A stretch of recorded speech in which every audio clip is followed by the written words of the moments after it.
अस्सलाम वालेकुम students, welcome to town public school and college, class 8, subject biology, unit number 2।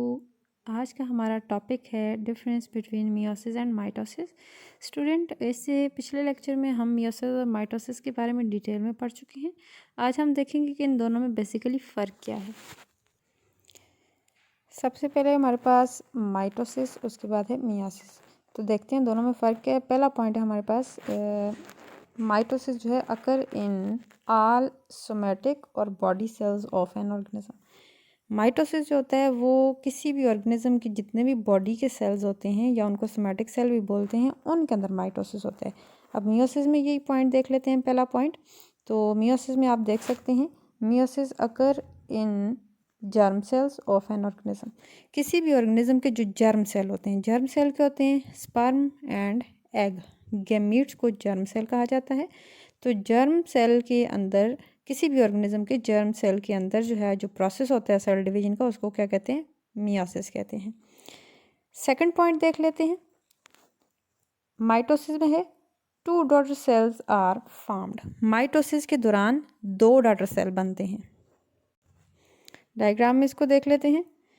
ये आपको नज़र आ रहा है माइटोसिस। इसके एंड पे, यहाँ पे एंड पे आप देख सकते हैं कि टू डॉटर सेल्स बने हैं डिवीजन के बाद। और इसी तरह ये मियोसिस है, इसके एंड पे आप देख सकते हैं कि यहाँ पे 4 डॉटर सेल बने हैं। तो दूसरा पॉइंट हमारे पास क्या है, माइटोसिस में 2 डॉटर सेल बनते हैं, जबकि 4 डॉटर सेल्स आर फॉर्म्ड।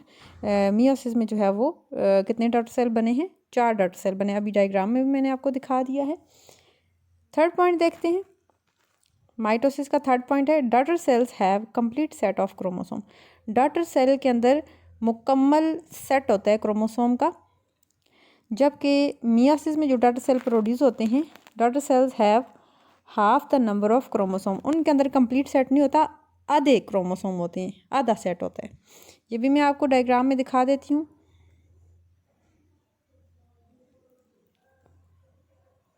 यहाँ पे आप देख सकते हैं क्लास, इस डायग्राम में आप देखें ज़रा, 3 तरह के क्रोमोसोम हैं। एक रेड कलर का, एक पर्पल कलर का, एक येलो कलर का है, और ये एक है, सिंगल सिंगल है। ठीक है। अब इस तरह ये क्या है? ये कंप्लीट सेट नहीं है, ये हाफ सेट है। अब इस डायग्राम में आप देखें, हर एक क्रोमोसोम की 2 कॉपीज़ हैं। रेड की भी 2 कॉपीज़ हैं, इसी तरह पर्पल की भी 2 कॉपीज़ हैं, और येलो वाले क्रोमोसोम की भी 2 कॉपीज़ हैं। तो ये जो है ये कंप्लीट सेट है, इसको कहते हैं डिप्लॉइड। और जिसमें सिंगल सेट हो, सिंगल क्रोमोसोम हो, उसकी 2 कॉपीज़ ना हो, एक ही कॉपी हो, तो उसको कहते हैं हैप्लॉइड। तो तीसरा पॉइंट इसी बारे में है कि daughter cells have a complete set of chromosome. मतलब कि माइटोसिस में जो डॉटर सेल प्रोड्यूस होंगे, उनके अंदर हर क्रोमोसोम की 2 कॉपीज़ होंगी। जबकि दूसरी तरफ अगर देखा जाए तो क्या लिखा हुआ? Daughter cells have half the number of chromosome. यानी कि जितने भी क्रोमोसोम होंगे उनकी 2 कॉपीज़ नहीं होंगी। मियोसिस में डॉटर सेल के अंदर क्रोमोसोम की एक कॉपी होगी, हर क्रोमोसोम की 1 कॉपी जाएगी।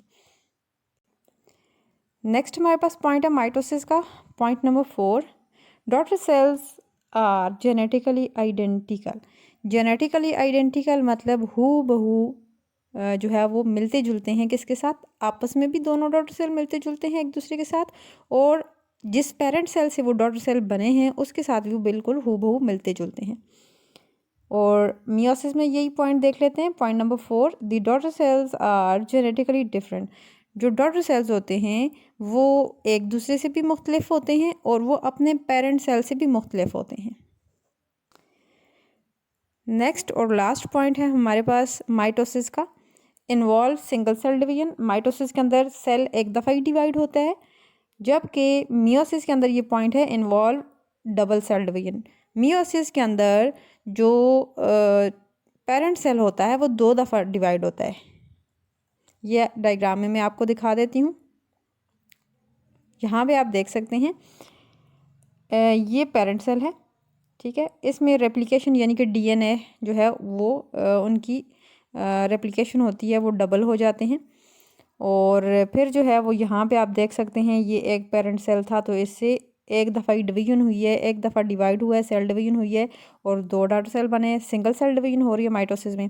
अब दूसरी तरफ यहाँ पे आप देख सकते हैं उसी तरह जो पेरेंट सेल है उसमें रेप्लिकेशन होती है। अब जो पेरेंट सेल है वो यहाँ पे एक दफ़ा जब डिवाइड हुआ तो इससे ये 2 डॉटर सेल बने। अब दूसरी दफ़ा यहाँ पे ये दोनों डॉटर सेल जो है वो डिवाइड होंगे और फिर उनसे 2-2 और डॉटर सेल बनेंगे, यानी कि एट द एंड जो है वो 4 डॉटर सेल बनेंगे। और मियोसिस के अंदर जो सेल डिवीजन की तादाद है वो 2 है, यानी कि एक दफ़ा जो है वो आप देख सकते हैं एक दफ़ा सेल यहाँ पे डिवाइड हो रहा है, ये पेरेंट सेल है। जब ये डिवाइड होता है तो ये 2 डॉटर सेल बनते हैं। अब ये जो 2 डॉटर सेल हैं, these 2 daughter cell act like parent cell. अब ये दोनों डॉटर सेल क्या करेंगे, ये डिवाइड करेंगे। ये डिवाइड करेगा तो इसके ये 2 डॉटर सेल बन गए और ये वाला डिवाइड करेगा तो इसको ये 2 डॉटर सेल बन गए। तो बेसिकली 2 दफ़ा सेल डिवीजन होती है मियोसिस के अंदर।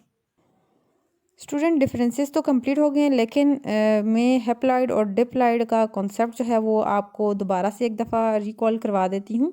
स्टूडेंट्स, हम कहते हैं फ़लाँ सेल जो है वो हैप्लॉइड और फ़लाँ सेल डिप्लॉइड है। जैसे हम कहते हैं गैमीट्स जो है वो हैप्लॉइड होते हैं और हम बॉडी सेल्स का कहते हैं वो डिप्लॉइड होते हैं। और मियोसिस के दौरान जो डॉटर सेल बनते हैं वो हैप्लॉइड होते हैं और माइटोसिस के दौरान जो डॉटर सेल बनते हैं वो डिप्लॉइड होते हैं। तो हैप्लॉइड और डिप्लॉइड का कॉन्सेप्ट एक दफ़ा फिर देख लेते हैं। स्टूडेंट, ये डिप्लॉइड है। डिप्लॉइड का मतलब क्या है, जो सेल डिप्लॉइड होगा इसका मतलब है उसके अंदर एक क्रोमोसोम्स की 2 कॉपीज़ हैं। यहाँ पे आप देख सकते हैं रेड की भी 2 कॉपीज़ हैं, पर्पल की भी 2 कॉपीज़ हैं और येलो की भी 2 कॉपीज़ हैं। इसी तरह जब हम कहते हैं कोई सेल जो है वो हैप्लॉइड है, तो हैप्लॉइड का मतलब है एक क्रोमोसोम की एक ही कॉपी उसके अंदर मौजूद है और उसके अंदर हाफ नंबर ऑफ क्रोमोसोम मौजूद हैं, तो इसको हम कहते हैं हैप्लॉइड। तो स्टूडेंट, आज का हमारा लेक्चर यहाँ पे एंड होता है। आई होप आपको बहुत अच्छे तरीके से समझ आई होगी। आप लोगों ने इससे रिलेटेड जितने भी क्वेश्चन आंसर्स हैं वो अच्छे तरीके से याद करने हैं और इस टॉपिक में से आपने एटलीस्ट 5 MCQs ज़रूर बनाने हैं। ओके स्टूडेंट, अल्लाह हाफिज़।